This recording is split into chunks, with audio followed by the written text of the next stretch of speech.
Hello everyone, welcome to another video on the PSIR series. So already हमने log तक के thinkers discuss कर लिया. Today in this video we will be discussing the previous year questions related to MIL. Okay.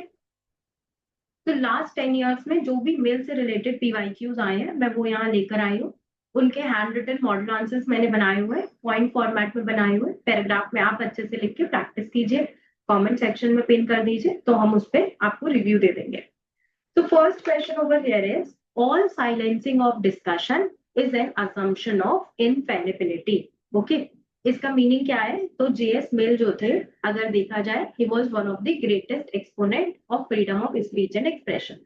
तो इस statement के through मिल ये बोल रहे हैं कि अगर आप किसी को बोलने नहीं दे रहे हो, उसका ओपिनियन नहीं रखने दे रहे हो, दैट मीन्स कि आप समझ रहे हो कि जो आपने बोला है या जो एक एक्सेप्टेड नॉर्म है वही सही है. मिल जो जब freedom of speech and expression की बात करते हैं तब वो यही कहना चाह रहे हैं कि हर किसी को अपना ओपिनियन रखने दो. ठीक है, मैं आपको बेसिक जिस्ट समझा देती हूँ मिल का जो freedom of speech and expression का है. तो डिफरेंट डिफरेंट चीजें, एक तो उन्होंने बताया कि इंपॉर्टेंस क्या है. एक सबसे इंपॉर्टेंट पॉइंट जो इससे रिलेटेड वो यही है कि हर इंसान को आप उसका ओपिनियन रखने दीजिए. ट्रुथ जो है वो कहीं से भी बाहर निकल के आ सकता है. दूसरी चीज जो मिल कहते हैं कि अगर कोई इंसान सही होगा तो ठीक है, ओके, और अगर कोई गलत होगा तो वो अपने आप चुप हो जाएगा. तो ये जो स्टेटमेंट है this is related to Mill's ideas on freedom of speech and expression. अब जैसे कि मैंने आप लोगों को सिखाया है कि इंट्रोडक्शन में हम थिंकर के बारे में लिखेंगे, जैसे कि यहाँ पर ये स्टेटमेंट है तो इससे लिंक्ड कुछ चीजें भी हम लिख सकते हैं. तो मिल के बारे में जैसे कि आप बता सकते हो कि मिल जो है वो ग्रेटेस्ट एक्सपोनेंट है of freedom of speech and expression. Okay, जो कि हमें उनकी बातों से ही दिखा कह रहे हैं सबको आप अपॉर्चुनिटी दीजिए बोलने का एक्सेट्रा. देन यहाँ पर एक मिल का कोट है, if there is anyone who is liberal it is Mill. Mill जिस हिसाब से freedom of speech and expression देने की बात कर रहे हैं और जो उनके आइडियाज है लिबर्टी पे, उस हिसाब से आप ये वाला कोट भी यूज कर सकते हो इंट्रोडक्शन में.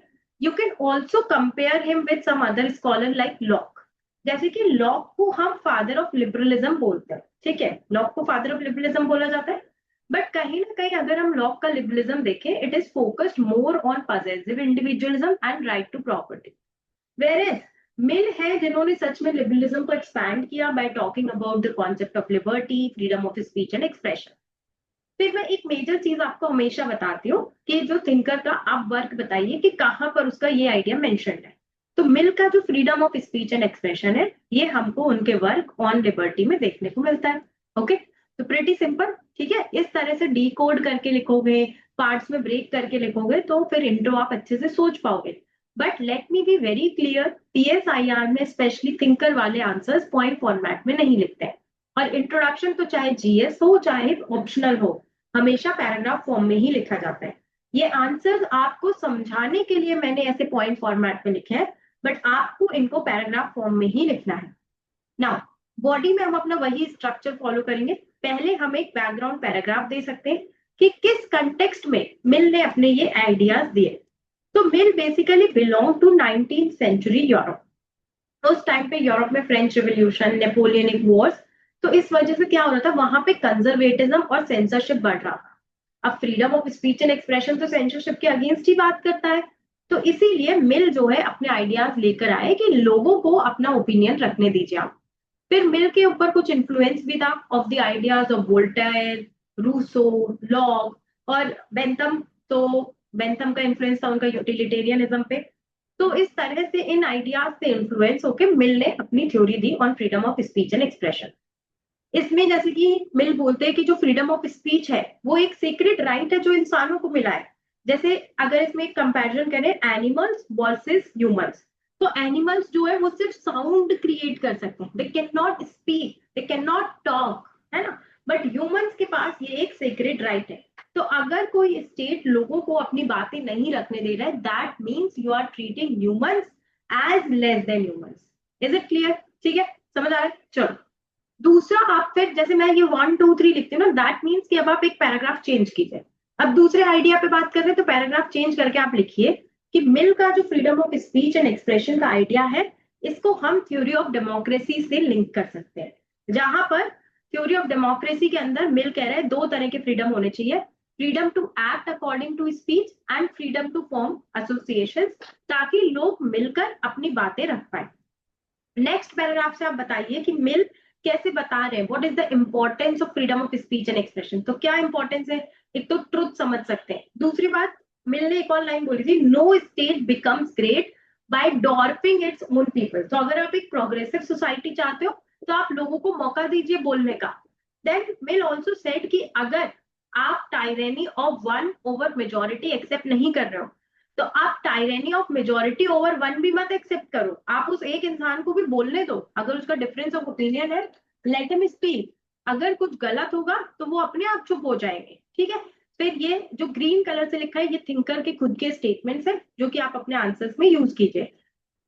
मिल ने क्या बोला कि इस पूरे freedom of speech and expression पे लिमिटेशन क्या रहेगी कि हार्म प्रिंसिपल रहेगा, आप कुछ भी ऐसा मत बोलिए जिससे दूसरे का freedom of speech and expression harm हो, ओके।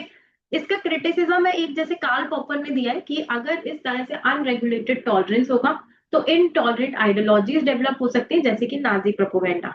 दूसरा ये जो हार्म प्रिंसिपल वाला है it is very subjective and difficult to define कि कहां पर हार्म हो रहा है और कहां पर हार्म नहीं हो रहा है। देन आप इसका कंटेम्प्रेरी रेलिवेंस लिख सकते हो, फॉर एग्जाम्पल जैसे कि अथॉरिटेरियनिज्म के अगेंस्ट सेफगार्ड है ये, जैसे कि क्रैकडाउन हुआ जर्नलिस्ट पे रशिया में। देन माइनॉरिटी और डिसेंटिंग व्यूज को प्रोटेक्ट करता है ये, for example farmers protest. Conclusion में आप या तो इसकी एप्लीकेशन लिख सकते हैं in national and international initiatives.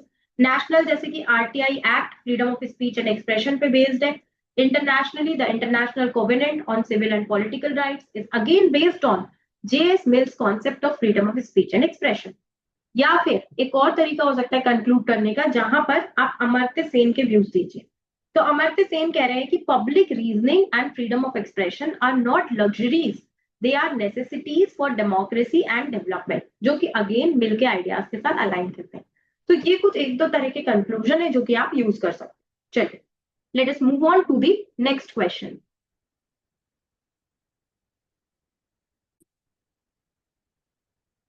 Yes, so let's discuss about J.S. Mill's ideas on women suffrage. तो अगेन जैसे कि सबसे पहले हम बताएंगे कि इनके आइडियाज हमें कौन सी बुक्स में दिख रहे हैं। तो यहाँ पर जैसे आप देखोगे तो हमें ये आइडियाज देखने को मिल रहे हैं, फॉर एग्जांपल इनकी बुक है सब्जेक्शन ऑफ वुमेन में, ऑन लिबर्टी में। देन इससे रिलेटेड काफी कॉन्टेक्स्ट स्पेसिफिक इंट्रोडक्शन हो जाएगा। फॉर एग्जाम्पल जेएस मिल जो है वो फर्स्ट एमपी थे ब्रिटेन में जिन्होंने एक पिटीशन रखी थी demanding votes for women in the parliament of Britain. तो इस तरह से भी मे बी आप इंट्रोड्यूस कर सकते हैं। देन जब आप बॉडी में आओगे तो आप यहाँ पे जैसे पहले एक बैकग्राउंड पैराग्राफ लिखिए कि क्या कंडीशंस थी उस वक्त ब्रिटेन में कि जेएस मिल ने अपनी ये थ्योरी दी कि विमेन को भी जो है सुफ्रेज राइट्स मिलने चाहिए। तो उस टाइम पे जो 19th सेंचुरी विक्टोरियन इंग्लैंड था वहां पे पेट्रियार्की काफी ज्यादा प्रेवलेंट थी। Then J.S. Mill was also influenced by the ideas of his partner Harriet Taylor Mill। तो ऐसा होता है ना, मे भी आपके जो पार्टनर हैं वो जिस तरह की चीजें सोच रहे हैं वैसे ही आप भी सोचने लगते हो और वो आपकी जो भी आप राइटिंग्स हैं या वर्क्स हैं उसमें देखने को मिलता है। तो इसीलिए जेएस मिल ने ये बात की कि विमेन को भी जो है वोटिंग राइट्स मिलने चाहिए। अब इसके पीछे लॉजिक क्या क्या देते हैं मिल के क्यों विमेन को जो है सुफ्रेज राइट्स मिलने चाहिए, तो ही इज टॉकिंग अबाउट कि उनको भी इक्वल लिबर्टी होनी चाहिए। देन यूटिलिटेरियनिज्म, यूटिलिटेरियनिज्म मतलब क्या होता है, greatest happiness of the greatest number. तो मिल का कहना था कि विमेन जो कि 50% एक पॉपुलेशन की है अगर आप उनको वोटिंग राइट्स नहीं दे रहे हो तो that is against the concept of utilitarianism. And mill was a propounder of utilitarianism, तो उसको अपहोल्ड करने के लिए आप विमेन को राइट्स दीजिए, जस्टिस इंश्योर होगा, कैपेबिलिटी होगी, देन इससे एक प्रोग्रेसिव सोसाइटी होगी। और इसके लिए मिल ने क्या किया था कि सेकेंड रिफॉर्म एक्ट जिसके थ्रू विमेन को वोटिंग राइट्स मिलेंगे उसके लिए उन्होंने एक अमेंडमेंट भी प्रपोज किया था, ऑल्दो वहां की जो पार्लियामेंट है उसने इसको रिजेक्ट कर दिया था। कंटेम्प्रेरी रेलिवेंस जैसे कि फॉर एग्जांपल हमको कोर्ट केसेस में देखने को मिलते हैं, Charu Khanna versus union of India जिसमें कि जेंडर इक्वालिटी की बात हुई है। देन अभी जो नारी शक्ति वंदन अधिनियम है उसमें भी हमें मिल के आइडियाज देखने को मिल रहे हैं।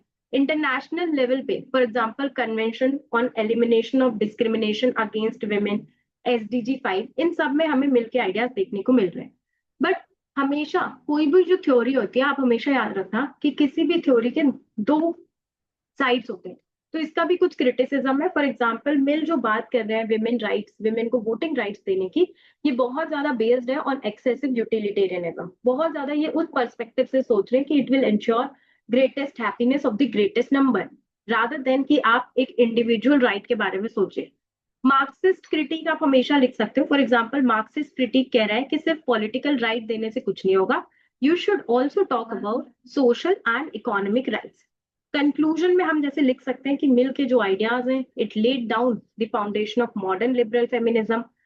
मार्था नुसबॉम ने जो है मिल के वर्क की काफी तारीफ की है, तो आप उसको भी लिख सकते हो कि मार्था नुसबॉम ने बोला है कि जो मिल का वर्क है, it remains a profound moral and intellectual resource for feminism. So this is how you can attempt this question, ठीक है। Now let us move on to the next question which is कि JS Mill is a reluctant democrat. ये जो question है ये 10 mark का question है। JS मिल को रिलक्टेंट डेमोक्रेट क्यों बोला जाता है? एक तरफ तो मिल को जो है चैंपियन ऑफ डेमोक्रेसी कहा जाता है, लेकिन दूसरी तरफ इसको रिलक्टेंट डेमोक्रेट इसलिए बोला जाता है क्योंकि मिल के लिए डेमोक्रेसी इटसेल्फ एक एंड हो गया था। डेमोक्रेसी क्या है? डेमोक्रेसी एक मीन्स है ताकि लोगों का वेलफेयर हो सके, लेकिन मिल के लिए डेमोक्रेसी इटसेल्फ एक एंड था। प्रिजर्वेशन ऑफ डेमोक्रेसी ही मिल का बेसिक पर्पस था, ओके। और ये काफी ज्यादा सिलेक्टिव थे कि कहाँ पे डेमोक्रेसी इंट्रोड्यूस होनी चाहिए, कहाँ पे नहीं होनी चाहिए, इसीलिए इनको रिलक्टेंट डेमोक्रेट बोला जाता है। इनफैक्ट मिल को काफी ज्यादा ऐसा बोला जाता है कि मिल के आइडियाज में ना इनकंसिस्टेंसी है। एक तरफ तो बोल रहे हैं कि डेमोक्रेसी सबसे अच्छी फॉर्म ऑफ गवर्नमेंट है, फिर बोल रहे हैं कि नहीं नहीं यहाँ पे नहीं इंट्रोड्यूस करेंगे डेमोक्रेसी। तो इस तरह से इनके आइडियाज में हमें इनकंसिस्टेंसी देखने को मिलती है। इनकंसिस्टेंसी क्यों देखने को मिलती है? Because this was the phase जब क्लासिकल लिबरल से मॉडर्न लिबरलिज्म की तरफ शिफ्ट हो रहे थे। तो मिल जो है वो एक थिंकर ऑफ ट्रांजिशन है, इसलिए ये इनकंसिस्टेंसी इनके आइडियाज में देखने को मिलती है। इंट्रोडक्शन आप ऐसे ही स्टार्ट कर सकते हो कि जेएस मिल को चैंपियन ऑफ डेमोक्रेसी बोला जाता है। उनके जो आइडियाज है डेमोक्रेसी में वो हमें उनके वर्क ऑन रिप्रेजेंटेटिव गवर्नमेंट में देखने को मिलते हैं। बैकग्राउंड आप यही बताइए कि मिल जो थे वो डेमोक्रेसी के काफी बड़े प्रोपाउंडर थे। वो डायरेक्ट डेमोक्रेसी को फेवर कर रहे थे, लेकिन considering the time and situation direct democracy was not possible.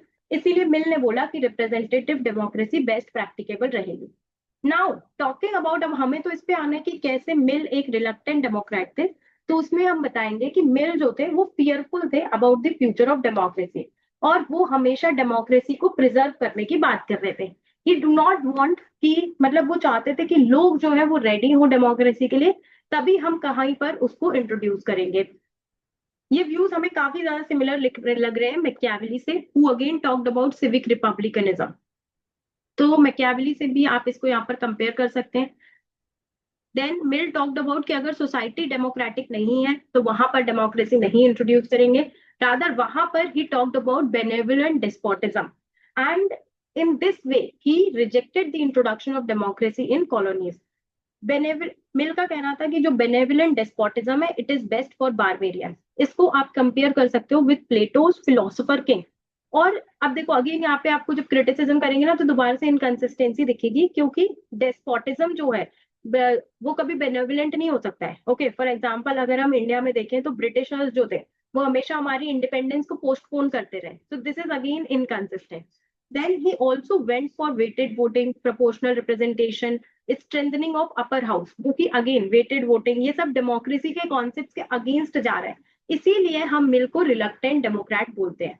Weighted voting में इनका कहना यह था कि जो कैपिटलिस्ट या एजुकेटेड लोग हैं उनकी वोट की वैल्यू ज्यादा हो in comparison to the common man. Proportional representation में अगेन कैपिटलिस्ट का रिप्रेजेंटेशन ज्यादा हो in comparison to common man. Upper house, House of Lords को स्ट्रेंथन करने की बात कर रहे हैं rather than House of Commons. Criticism यही है, एक तो इनकंसिस्टेंट है, एक तरफ आप डेमोक्रेसी के चैंपियन और दूसरी तरफ आप उसे इंट्रोड्यूस नहीं करने दे रहे हो। देन क्रिटिसिज्म फॉर एग्जांपल जैसे कि जो बेनेवोलेंट डेस्पॉट का है, ओके, तो जैसे कि हमने बताया कि ब्रिटिशर्स हमेशा उन्होंने क्या कहते हैं इंडिपेंडेंस देने से उन्होंने हमेशा हमें पोस्टपोन किया, and they issued things like Queen's declaration etcetera. Mill की आइडियाज में हमें एरिस्टोक्रेटिक एलिमेंट्स देखने को मिल रहे हैं, for example weighted voting and ये प्रोपोर्शनल रिप्रेजेंटेशन। कंटेम्प्रेरी रेलिवेंस हमें ऐसे देखने को मिल रही है कि मिल ने बोला कि जहां पर लोग रेडी है वहां पे आप डेमोक्रेसी इंट्रोड्यूस कीजिए, जो कि हमें देखने को मिलता है for example electoral literacy campaigns, SVEEP. Okay, then Germany में हमें देखने को मिला वहां पर डेमोक्रेसी इंट्रोड्यूस की गई, जर्मनी और इटली में, and it could not sustain. Okay, and this is that is why mill was really fearful. Conclusion में आप जैसे कि अमर्त्य सेन का कंक्लूजन यहाँ पे लिख सकते हो, who admires Mill for linking democracy with reasoned public debate. So this was all. Now I will see you in the next video.